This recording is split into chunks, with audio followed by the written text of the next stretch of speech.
Assalamualaikum warahmatullahi wabarakatuh. Salam sejahtera untuk kita semua. Halo anak-anak kelas 11 multimedia. Bagaimana kabar kalian? Semoga selalu dalam keadaan sehat ya. Di masa pandemi ini, kita diharuskan untuk melakukan pembelajaran di rumah secara daring. Tetap di rumah, jaga kesehatan, selalu pakai masker jika keluar rumah, sering cuci tangan dengan air yang mengalir, dan jaga jarak minimal 1 meter.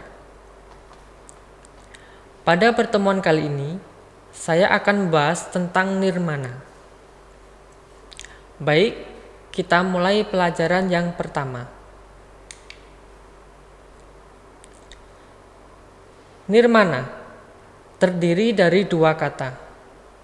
Nir berarti tidak, mana berarti bentuk. Nirmana dapat diartikan tidak berbentuk. Secara umum, nirmana adalah pengorganisasian atau penyusunan elemen-elemen visual seperti titik, garis, warna, ruang, dan tekstur menjadi satu kesatuan yang harmonis. Nirmana dapat juga diartikan sebagai hasil angan-angan dalam bentuk dwimatra dan trimatra yang harus mempunyai nilai keindahan. Nirmana disebut juga ilmu tata rupa dasar. Pengertian nirmana dwimatra atau 2 dimensi yaitu panjang dan lebar dalam suatu bidang papar atau datar, tidak memiliki kedalaman atau ketebalan. Cara pandang 2 dimensi adalah dengan satu arah, yaitu dari muka atau dari depan. Berikut adalah contoh gambar 2 dimensi.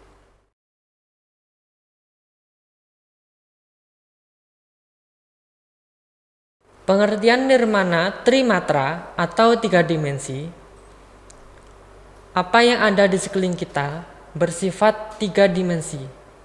Tidak saja memiliki panjang lebar, tetapi memiliki pula ruang, massa, volume, raut, warna, dan bentuk. Berikut adalah contoh dari bentuk 3 dimensi.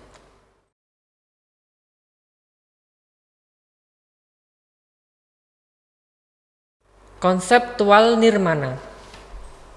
Konseptual nirmana ini ada 5. Yang pertama ada elemen titik. Elemen titik adalah suatu bentuk kecil yang tidak mempunyai dimensi. Dari sebuah titik dapat dikembangkan menjadi garis bidang.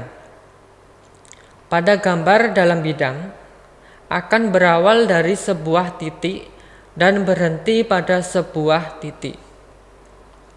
Secara umum, bentuk diartikan titik karena ukurannya yang kecil. Namun, pengertian kecil itu sesungguhnya nisbi atau bersifat relatif, tergantung dengan ukuran seberapa besar bidang yang kita gunakan. Misalnya, titik yang kita buat dari pensil ukurannya berbeda dengan titik yang dihasilkan oleh spidol. Yang kedua, raut titik. Raut titik yang paling umum adalah bundaran. Bundaran sederhana yang mampat, tidak bersudut, dan tanpa arah. Titik dapat juga beraut bujur sangkar, segitiga, dan lain sebagainya. Yang ketiga, elemen garis. Garis adalah suatu hasil goresan nyata dan batas limit suatu benda, ruang, rangkaian massa, dan warna. Garis bisa panjang, pendek, tebal, tipis, lurus, melengkung, berombak, vertikal, horizontal, diagonal, dan lain sebagainya. Jika titik diletakkan sejajar secara berimpit, maka akan didapatkan sebuah garis. Yang keempat, elemen bidang.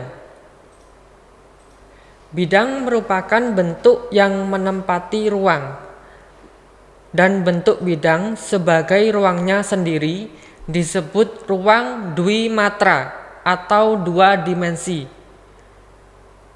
Bidang hanya berdimensi panjang dan lebar. Bidang sebagai ruang adalah ruang dwimatra dan merupakan tempat di mana objek-objek berada. Dan yang terakhir, elemen volume. Bentuk rupa volume merupakan bentuk yang mempunyai 3 dimensi, yaitu dimensi ruang yang terdiri dari panjang, lebar, dan tebal. Hampir semua bentuk yang ada di alam semesta ini berupa volume.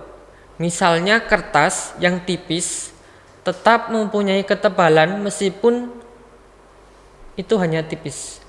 Baik, sekian untuk materi hari ini. Sampai jumpa pada materi berikutnya. Sekian, wassalamualaikum warahmatullahi wabarakatuh.